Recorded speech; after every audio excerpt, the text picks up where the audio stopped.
Hello students, welcome back to Hindi mirror channel. सभी students का Hindi mirror पर फिर से स्वागत है। हम आपका आगे का कंटेंट लेकर आए हैं। हमने कल आपको 50 तक क्वेश्चंस के आंसर कराए थे, जो कि पेपर था उत्तराखंड ओपन यूनिवर्सिटी। और ओपन यूनिवर्सिटी का FES सभी को मालूम है कि FES जो पेपर है वह पर्यावरण से संबंधित है। और इस पेपर में हमने आपको 50 क्वेश्चंस करा दिए थे। अब जो आगे के क्वेश्चंस हैं वो आपके 51 से लेकर 100 तक के हैं। तो चलिए बने रहिए हिंदी मिरर के साथ ऐसे ही बेनिफिशियल वीडियो के लिए। और ये जो पेपर है ये BCom, आपका BCA, साथ में आपका BA और आप BA और साथ में आपका BBA सभी क्लासेस के लिए होता है। और ये पेपर आपका पास आउट करना ज़रूरी होता है।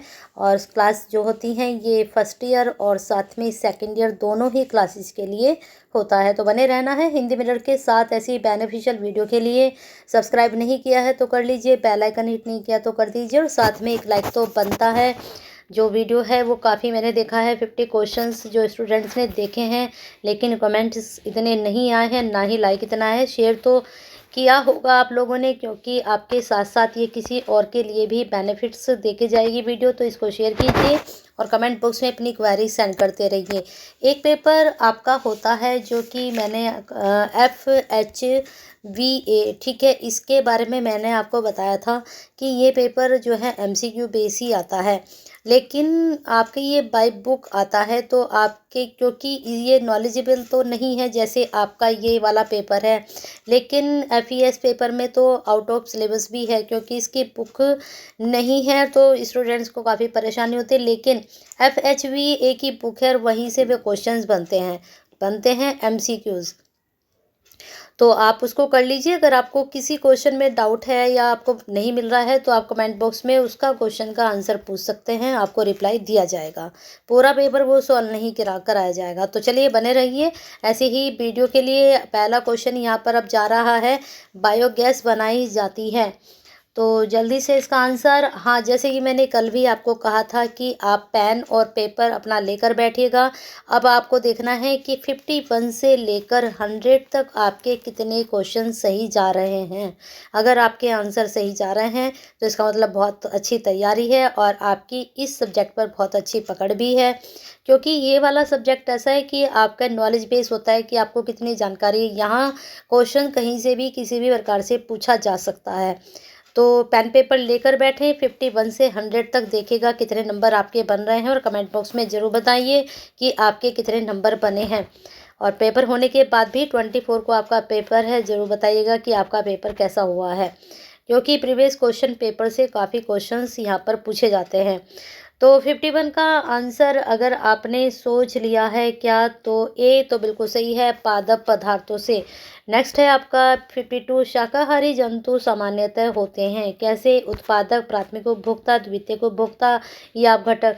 ये वाला हम क्वेश्चंस पहले ही डिस्कस कर चुके हैं आपसे। तो मैंने आपको बताया भी था कि जो घास खाते हैं तो उनको हम बोलते हैं प्राथमिक उपभोक्ता, ठीक है। और जो घास खाने वालों को खाता है उसको द्वितीय उपभोक्ता, और जो उनको खाते हैं उसको बोलते हैं हम तृतीय उपभोक्ता। चलिए, और मैंने आपको बताया था प्राथमिक उपभोक्ता में कौन कौन आते हैं, खरगोश, चूहा, गाय, भैंस, हाथी, ये सब प्राथमिक उपभोक्ता, यानी कि शाकाहारी जितने भी जंतु होते हैं वह प्राथमिक उपभोक्ता में आते हैं। नेक्स्ट है आपका, निम्न में से कौन से ताजे जल का पारिस्थितिक तंत्र है, तालाब, कोरलिप्स, डीप ओशियन या फिर डेल्टा। तो 53 का अगर आपने सोचा है आंसर ए तालाब, तो बिल्कुल सही है। ताजे जल के पारिस्थितिक तंत्र तालाब ही होते हैं। नेक्स्ट क्वेश्चन है, एक क्षेत्र में विभिन्न प्रकार के पादपों व जंतुओं की प्रजातियां कहलाती हैं, क्या जेनेटिक विविधता, जाति विविधता या फिर इनवेसिव विविधता, उपरोक्त में से कोई नहीं। तो इस प्रकार के क्वेश्चंस के जो ऑप्शन होते हैं, मैंने पहले कहा था कि इसको एलिमिनेट कर सकते हो। तो 54 का अगर आप सोच रहे हैं सी, तो बिल्कुल सही है। यहाँ पर आएगा इनवेसिव विविधता, ठीक है। चलिए नेक्स्ट क्वेश्चन की तरफ अब हम चलते हैं। आपके 55 क्वेश्चन है आपका। इंग्लिश वर्जन भी आप साथ में पढ़ सकते हैं। जिन स्टूडेंट्स को इंग्लिश वर्जन चाहिए होता है तो दोनों एक साथ यहाँ पर होते हैं, तो दोनों के लिए ही यहाँ पर बेनिफिशियल है ये वीडियो। चलिए आगे चलते हैं। निम्न में से कौन द्वितीयक प्रदूषक है? NO2 या फिर SO2 या फिर PAN या उपरोक्त में से कोई नहीं, तो इसको तो हमें एलिमिनेट करना ही है। तो 55 में अगर आप आंसर सोच रहे हैं ए, तो बिल्कुल सही है NO2। ठीक है, द्वितीयक प्रदूषक कौन सा है? NO2। अब क्वेश्चन बनता है कि प्रथम कौन सा है, तो बताइए कमेंट बॉक्स में ज़रूर कि प्रथम प्रदूषक कौन होता है। नेक्स्ट क्वेश्चन है आपका। निम्न में से कौन मृदा प्रदूषण का कारण है? कीटनाशकों का अत्यधिक उपयोग, कूड़े कचरे का फेंकना, मृदा अपरदन या उपरोक्त सभी। अब देखिए मैंने आपको कहा था कि जहाँ पर उपरोक्त सभी आता है तो 80% ये आंसर सही होता है, और जहाँ पर ऑल ऑफ द अबाव है वो तो मैंने कहा ही था, और जहाँ मैंने कहा था नन ऑफ द अबाव ये तो 80% रॉन्ग होता है। जहाँ पर कहा था कि ऑल ऑफ द अबाव वहाँ पर 80% सही होता है। तो बिल्कुल सही आपने सोचा है कि इसका डी ही आंसर जाने वाला है। नेक्स्ट है आपका। पर्यावरण में भौतिक, रासायनिक व जैविक गुणों में अवांछनीय परिवर्तन क्या कहलाता है? आपदा, प्रदूषण या बायोमैग्निफिकेशन या फिर बायो रेमिडिएशन। तो जल्दी से बता दीजिए कौन सा इसका आंसर जाने वाला है। 57 का अगर आप लगा रहे हैं बायो रेमिडिएशन तो बिल्कुल सही आंसर है। चलिए देख लीजिए आपके कितने आंसर सही चले गए हैं। नेक्स्ट है। मोंट्रियल प्रोटोकॉल से संबंधित है क्या? ओजोन परत के क्षरण से, वैश्विक उष्णता से, समुद्री प्रदूषण से या ग्रीन हाउस गैसों से। तो 58 का बिल्कुल सही सोच रहे हैं। ओजोन परत के क्षरण से जो मोंट्रियल प्रोटोकॉल है, बिल्कुल ओजोन जहाँ पर है वहाँ पर आपको बिल्कुल आंसर लगाना है। नेक्स्ट है आपका। डेट्रिटस खाद्य श्रृंखला किससे आरंभ होती है? हरे पादपों, कार्बनिक पदार्थों, प्राथमिक उपभोक्ताओं या फिर द्वितीयक उपभोक्ताओं से। तो 59 का अगर आप आंसर सोच रहे हैं बी, तो बिल्कुल सही है, कार्बनिक पदार्थों से। इनको हम अपरद भी बोलते हैं। ठीक है, ये आप नोट कर सकते हो। तो चलिए आगे देख लेते हैं। आगे 60 क्वेश्चन पर हम पहुंच चुके हैं। निम्न में से कौन वैश्विक उष्णता का कारण है? Carbon dioxide, oxygen, nitrogen, hydrogen. तो वैश्विक उष्णता का कारण इसमें से क्या हो सकता है? जल्दी से सोच लीजिए। 60 का अगर आप सोच रहे हैं कार्बन डाइऑक्साइड तो बिल्कुल सही है। 10 क्वेश्चन हो चुके हैं, देख लीजिए कितने आपके सही हो गए हैं। नेक्स्ट क्वेश्चन है। ओजोन में पाई जाती है। ओजोन कौन से मंडल में पाई जाती है? सौरमंडल में, आयोस्फीयर में, समताप मंडल में। सौरमंडल व समताप मंडल दोनों में ही। ठीक है, इंग्लिश नेम यहाँ पर दिए गए हैं, आप देख सकते हैं। चलिए देख सकते हैं 61 का आंसर क्या आपका जाने वाला है। तो इसका जाने वाला है सी, समताप मंडल में। ओजोन कहाँ मिलती है? समताप मंडल में, स्ट्रेटोस्फियर। ठीक है, चलिए आगे देखते हैं। Next question. उनमें से कौन जल तंत्र के उत्पादक हैं? जीवाणु, फाइटोप्लैंक्टन, ज़ूप्लैंक्टन या फिर कवक। जल्दी से यहाँ पर आप देख सकते हैं क्वेश्चंस के आंसर क्या जाने वाला है। तो 62 का अगर आप लगा रहे हैं फाइटोप्लैंक्टन तो फिर ये बिल्कुल सही है आपका। तो यहाँ पर आपको बता देते हैं, इनको हम पलवक कहते हैं। ठीक है, इनको हम पलवक जलीय कहते हैं, जलीय होते हैं ये। चलिए आगे चलते हैं। नेक्स्ट आपका 63 क्वेश्चन। निम्न में से कौन सा अपघटक है? शैवाल, कवक, जीवाणु या फिर विषाणु। डिकम्पोजर देखना है, इसमें से कौन सा है? Which of the following is decomposer. 63 का आपका जा रहा है। इसमें हमें डाउट है थोड़ा सा, एक आप देख लेना। इसमें बी भी हो सकता है और सी भी, लेकिन जो आपका जाने वाला है ज़्यादा जो हम मान रहे हैं इसमें कि जो मृत कार्बनिक पदार्थ से अपना पोषण लेते हैं, अपना पोषण जो मृत चीज़ें हो जाती हैं वहाँ से अपना पोषण लेते हैं, तो वो कवक भी होते हैं, जीवाणु भी होते हैं। तो आप एक बार इसको चेक कर लेना। ठीक है, वैसे हमारा तो सी हमें ज़्यादा लग रहा है इसमें। चलिए आगे चलते हैं। 64। घास के पारिस्थितिक तंत्र में प्राथमिक उपभोक्ता है कौन सा है? बिल्कुल अभी अभी हमने डिस्कस किया था। तो घास के पारिस्थितिक तंत्र में कौन प्राथमिक उपभोक्ता है? घास, सर्प, खरगोश, बड़े पेड़। मुझे लगता है इसका आंसर आपको मालूम ही है, जल्दी से लगा लीजिए। चलिए आगे चलते हैं 65 पर। जल के पारिस्थितिक तंत्र में ऊर्जा का प्रमुख स्रोत है। कुछ आपको लग रहा है, या अभी नाम आया था सूर्य, मछलियाँ, रोटिफर्स, बताइए क्या होगा इसमें। तो 65 का अगर आप आंसर सोच रहे हैं, क्या जल्दी से सोच लीजिए। 65 का आपका बी, जल के पारिस्थितिक तंत्र में ऊर्जा का प्रमुख स्रोत सूर्य होता है। ठीक है, नेक्स्ट है आपका, निम्न में से कौन सा बायोस्फीयर रिजर्व है। आस्कोट, केदारनाथ, नंदा देवी या झिलमिल झील। तो जल्दी से बता दीजिए इसका आंसर। क्वेश्चन इंग्लिश वर्जन यहाँ पर देख सकते हैं। 66 का आंसर अगर आप सोच रहे हैं सी, नंदा देवी, तो बिल्कुल सही है। देखते रहिए आपके कितने आंसर सही जा रहे हैं। नेक्स्ट है, निम्न में से कौन जैव विविधता के लिए खतरा है। आवासरण, अवाशिकार, प्रदूषण, उपरोक्त सभी। तो बिल्कुल सही आपने सोचा है। 80% आपका कहा जा रहा है उपरोक्त सभी में। चलिए नेक्स्ट क्वेश्चन पर चलते हैं। 68, निम्न में से कौन एक्स-2 संरक्षण विधि का उदाहरण है। मुझे लगता है ये वाला रिपीट हो चुका है। C2 संरक्षण वाला अभी ऊपर भी पूछा गया था क्वेश्चन, तो मैच करना इसको थोड़ा सा। वन्यजीव अभ्यारण्य, सीड बैंक्स, बायोस्फीयर रिजर्व या फिर राष्ट्रीय उद्यान। तो सीड बैंक्स या फिर देख लीजिए 68 का आपका आंसर जाने वाला है सीड बैंक्स। एक्स-2 संरक्षण विधि के उदाहरण सीड बैंक्स होते हैं। नेक्स्ट क्वेश्चन है, बोरांस वृक्ष का वैज्ञानिक नाम है। तो कल भी इस तरह का क्वेश्चन आपका आया था। ठीक है, ब्रह्म कमल हमने बताया था आपको। अभी यहाँ पर वैज्ञानिक नाम पूछा गया है आपसे, तो कौन सा होगा। फाइकस रिलीजियोसा या फिर रोडोडेंड्रोन ओबरियम या फिर सराका ओसाका या फिर एजाडिरेक्टा इंडिका। तो 69 का अगर आप सोच रहे हैं बी, रोडोडेंड्रोन और आर्बोरियम, तो बिल्कुल सही है, ये आपका आंसर है। बहुत अच्छा क्वेश्चन है, और वो ब्रह्म कमल वाला भी आपका हो सकता है रिपीट हो जाए। नेक्स्ट क्वेश्चन है आपका, निम्न में से कौन सा उत्तराखंड में स्थित नहीं है। Corbett national park, Dudhwa national park, valley of flower national park, Govind पशु विहार नेशनल पार्क। तो जल्दी से बता दीजिए कौन सा इसमें से जाने वाला है आंसर आपका। अगर आप जा रहे हैं हमारे साथ दुधवा नेशनल पार्क के साथ, तो बिल्कुल सही जा रहे हैं। और दुधवा नेशनल पार्क जो है यूपी में है, ध्यान रखिएगा। और यूपी के लखीमखीरी में है, ये लखीमपुर में है, लखीमपुर खीरी में है। याद रखिएगा, ये आपका क्वेश्चन आपके लिए वैसे भी इम्पोर्टेंट होने वाला है अगर आप कंपटीशन में बैठते हैं। जो भी एनवायरनमेंट के क्वेश्चंस होते हैं वो कहीं ना कहीं कंपटीशन में ज़रूर आते हैं, इस तरह के क्वेश्चंस में से। चलिए आगे देख लेते हैं। आप देख लीजिए 20 में से आपके कितने नंबर बन चुके हैं। चलिए आगे देखते हैं। इसलिए जैव विविधता सामान्यतः अधिक होती है। कहाँ होती है। उत्तरी ध्रुव के समीप, भूमध्य रेखा के समीप, दक्षिण ध्रुव के समीप या फिर कर्क रेखा के समीप।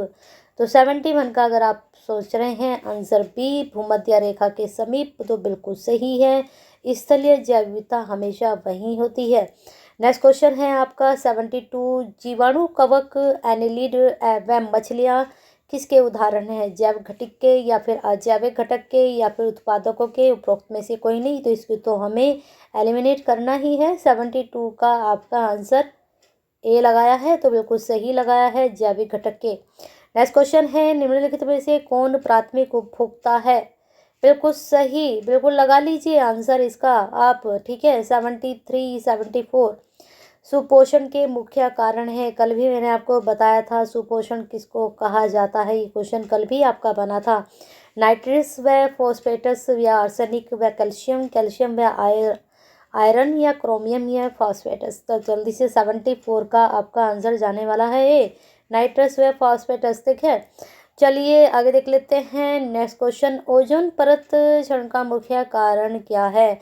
ओजोन से संबंधित क्वेश्चन हमेशा बनते हैं, काफ़ी क्वेश्चन 4 से 5 के बीच में जरूर पूछे जाते हैं, तो इनको ज़रा ध्यान से देखिएगा आप। तो इसमें CO2, CFCS या फिर NO2 या फिर CH4। तो 74 का अगर आप सोच रहे हैं CO2, तो बिल्कुल सही है, इसके क्षरण के कारण CO2 है। नेक्स्ट है, वायुमंडल में कौन सी गैस सांद्रण के संदर्भ में दूसरे स्थान पर आती है। ठीक है, तो यहाँ पर आपको देख सकते हैं N2, O2, CO2, H2। तो 76 का आंसर सोच रहे हैं O2, तो बिल्कुल सही है। चलिए आगे देख लेते हैं।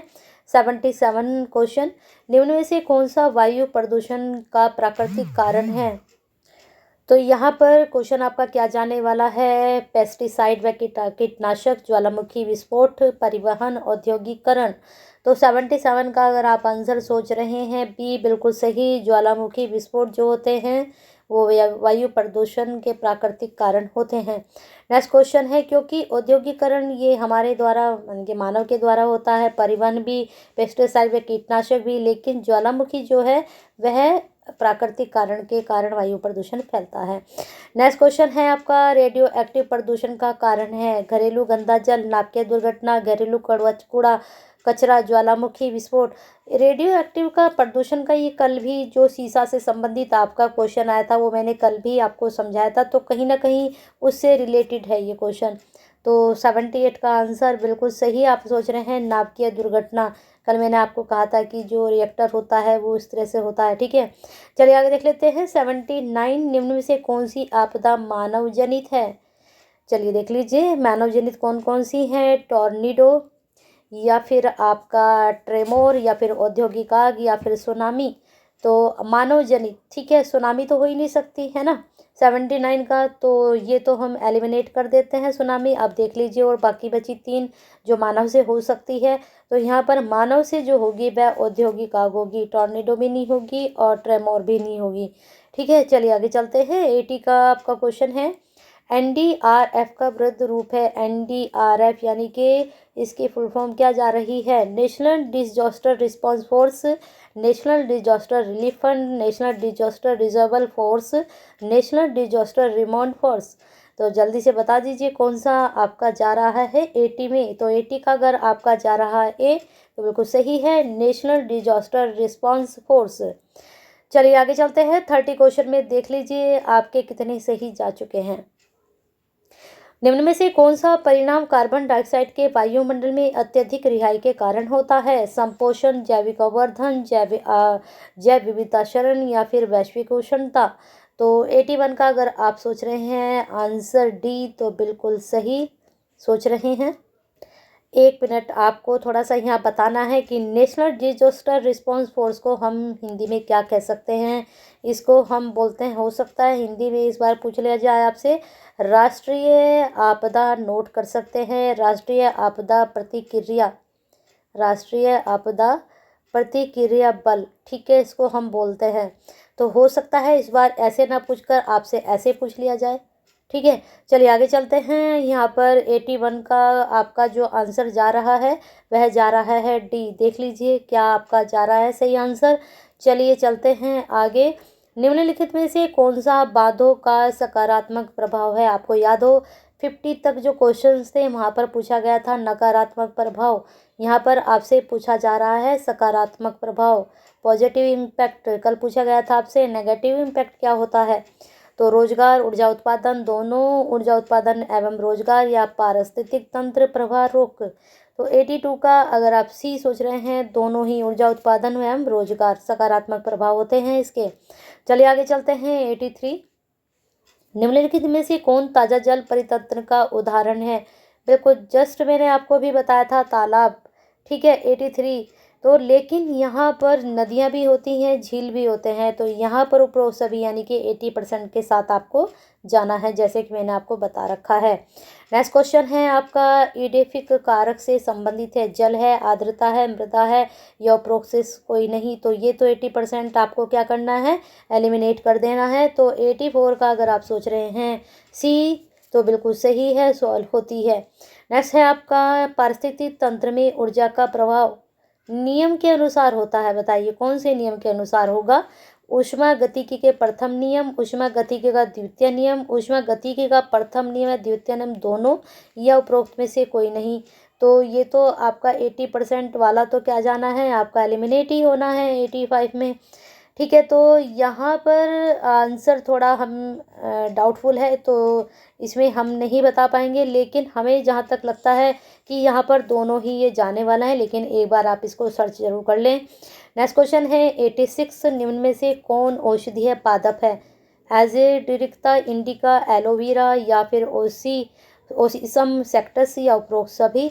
तो 86 में भी आपका आंसर हम जो बताने वाले हैं वो उपरोक्त सभी, लेकिन एक बार इसको भी आप सर्च कर लीजिएगा। नेक्स्ट क्वेश्चन है 87 है, इसकी की प्रोटोकॉल से संबंधित है क्या? उद्योगों में कमी से, SO2 की कमी से, CFCS में कमी से, या फिर CO2 में कमी से? तो 87 का अगर आप आंसर सोच रहे हैं सी, तो बिल्कुल सही है, CFCS में कमी से, होलेस्की की प्रोटोकॉल। चलिए आगे चलते हैं नेक्स्ट क्वेश्चन पर। एपिको आंदोलन राज्य में आरंभ हुआ था? जल्दी से, केरल में, राजस्थान में, तमिलनाडु में, हिमाचल प्रदेश में? बहुत इजी है। तो 88 का आपका आंसर क्या जाने वाला है, जल्दी से बता दीजिए। तो यहाँ पर ये जो है कर्नाटक के जो कन्नड़ जिले के पश्चिमी घाट में हुआ था।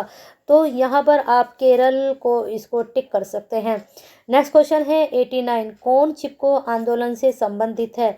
सुंदरलाल बहुगुणा, अमृता देवी, सुगाथा कुमारी, मेधा पाटकर? इसका आंसर तो आपने जल्दी ही लगा लिया होगा, सुंदरलाल बहुगुणा चिपको आंदोलन से संबंधित है। 90 सीक्रेट गुरुवत से संबंधित है? पर्यावरण प्रदूषण, रोजगार, जैव वितरण, जल विद्युत परियोजना? तो 90 का आंसर आपका जाने वाला है जैव विविधताकरण। ठीक है, चलिए देख लीजिए कितने क्वेश्चन आपके सही जा चुके हैं, 40 हो चुके हैं। चलते हैं 41 की तरफ। निम्नलिखित में से कौन वायु प्रदूषक है? NO2 nitrogen dioxide, SO2 sulphur dioxide, PAN, या फिर उपरोक्त सभी? तो बिल्कुल सही आप सोच रहे हैं, 80% के साथ ही आपको जाना है, उपरोक्त सभी के साथ आप चले जाइए। चलिए आगे चलते हैं। कूड़े अपशिष्ट के कुप्रबंधन से हो सकता है क्या? जल प्रदूषण, भूमि प्रदूषण, वायु प्रदूषण, या उपरोक्त सभी? तो 92 में भी अगर आप 80% के साथ जाना चाह रहे हैं, उपरोक्त सभी के साथ, तो बिल्कुल सही जा रहे हैं। चलते रहिए अभी आगे।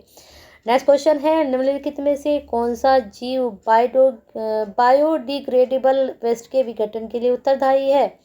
तो विषाणु है, प्रोटोजोआ है, जीवाणु है, उपरोक्त में से कोई नहीं, तो इसको तो हमने एलिमिनेट कर देना है 93 का। अब बचे हैं 3, तो इनमें कौन सा आंसर आप लगा रहे हैं? अगर आप लगा रहे हैं सी, जीवाणु, तो बिल्कुल सही जा रहे हैं। चलिए आगे चलते हैं। नेक्स्ट क्वेश्चन है ओजोन केवल मंडल में हानिकारक है? कौन से मंडल में हानिकारक है? सौरमंडल में, समताप मंडल में, बहिर्मंडल में, या फिर आयनोस्फीयर में? तो जल्दी से सोचिए। 94 का आंसर अगर आप सोच रहे हैं सौरमंडल में, तो बिल्कुल सही आंसर आपने लगाया है। चलिए आगे चलते हैं 95 की तरफ। निम्नलिखित में से कौन जैविक कारकों में शामिल है? खरगोश है, तापमान है, वर्षा जल है, या फिर ये सभी हैं? तो यहाँ पर थोड़ा सा आपको रुकना पड़ेगा, आपको यहाँ पर 80% के साथ नहीं जाना है। अब बताइए आप किसके साथ जाएंगे? मैंने पहले ही आपको बता दिया है कि यहाँ 80% के साथ आपको नहीं जाना है, तो आप किसके साथ जाना चाहेंगे? तो यहाँ आप जाएंगे खरगोश के साथ। चलिए आगे चलते हैं नेक्स्ट क्वेश्चन पर। 96, निम्नलिखित में से कौन पर्यावरणीय कारक है? पौधे हैं, जंतु हैं, मृदा है? तो 96 में यहाँ आप जा सकते हैं 80% के साथ। तो कौन है 80%? ये सभी। चलिए आगे चलते हैं 97 पर। निम्नलिखित में से कौन सा रोग जीवाणु के कारण होता है? कॉलरा, टाइफाइड, मलेरिया, या फिर AB दोनों? जीवाणु के कारण। मलेरिया तो आपको मैंने कल ही बताया था कि किसके कारण होता है। तो 97 में आपको मैंने बताया था कि AB दोनों, कॉलरा और टाइफाइड, जीवाणु के कारण होता है। मलेरिया का कल हमने डिस्कस किया था किसके कारण होता है। नेक्स्ट क्वेश्चन है निम्न में से कौन मानव शरीर के लिए विषैला है? आर्सेनिक, कैडमियम, मरकरी, या उपरोक्त सभी? तो 98 का हमने आपको बताया ही था कि 80% के साथ आप जा सकते हैं। जल्दी से बता दीजिए, उपरोक्त सभी 80% में है ना? चलिए आगे चलते हैं। 99 आ चुके हैं लास्ट क्वेश्चन की तरफ हम। निम्नलिखित में से तकनीक जल संरक्षण के लिए जानी जाती है कौन? कृषि वानिकी, वर्मी कंपोस्टिंग, या रेन वाटर हार्वेस्टिंग, या उपरोक्त सभी? तो 99 का आंसर आप क्या लगा रहे हैं? इसको आप हमें लगाकर बताइएगा कि आप किसके साथ जाना चाहेंगे। चलिए, एंडेमिक प्रजातियां पाई जाती हैं कहाँ पर? सब जगह, एक विशिष्ट स्थान पर, ग्लेशियर में, या उपरोक्त में से कोई नहीं, तो इसको तो आप एलिमिनेट कर दीजिए। बचे हैं 3। इसका चलो हम ही बता देते हैं आपको। एंडेमिक प्रजातियां एक विशिष्ट स्थान पर पाई जाती हैं। तो इस प्रकार से आपके 100 क्वेश्चन हो चुके हैं। 1-2 इसमें से हमने स्किप भी किए हैं। और चलिए बने रहिए फिर भी हिंदी मिरर के साथ। 50 में से अगर हमने 1-2 स्किप किया है तो 48 47 तो तब भी आपके करा ही दिए हैं। तो बताइए आपके 48 47 में से कितने आंसर सही गए हैं। जितने सही गए हैं कमेंट बॉक्स में जो बताइए, तो आपको आइडिया हो जाएगा कि आप पास होने वाले हैं या फिर बिल्कुल हाईएस्ट नंबर आपके आने वाले हैं। फेल तो हम नहीं कहेंगे, क्योंकि प्रीवियस पेपर में से काफ़ी क्वेश्चंस रिपीट हो रहे हैं। इसमें हमने 19 का भी अपलोड किया हुआ है, आपको 18 का भी अपलोड किया हुआ है, 22 का आपको हमने अपलोड कर ही दिया है। और अगर आपकी क्वेरीज आती हैं तो आपके लिए और 1-2 साल का हम प्रीवियस पेपर अपलोड कर देंगे, जिससे आपकी बहुत अच्छी तैयारी हो जाएगी। लेकिन तभी जब आपके कमेंट बॉक्स में क्वेरीज आएंगी। और साथ में क्या करना है, सब्सक्राइब कर लेना है और बेल आइकन को हिट कर दे जाना है। और लाइक और एक शेयर तो बनता है इतनी मेहनत के बाद आपके साथ।